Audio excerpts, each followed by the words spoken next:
কথায় আছে না, খাড়ার উপরে মারার ঘা।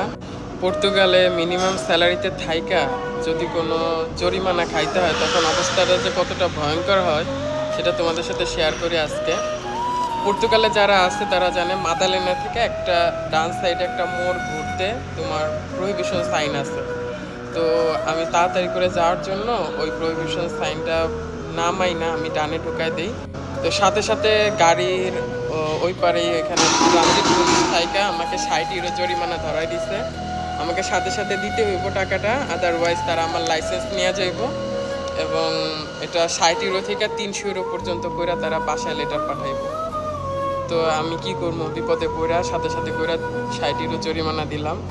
তো এটা আসলে পর্তুগালের মতো জায়গায় থাইকা 60 ইউরো, 100 ইউরো, 500 ইউরো জরিমানা দেওয়াটা আসলে অনেক বেশি টাফ হয়ে যায়। তো কিছুই করার নাই, বিপদ আসলে বইলা কয়ে আসে না। তবে অলওয়েজ সতর্ক থাকি, কিন্তু তারপরও অনেক সময় যখনই ভুল করি ঠিক তখনই দেখি ট্রানজিট পুলিশ হাজির।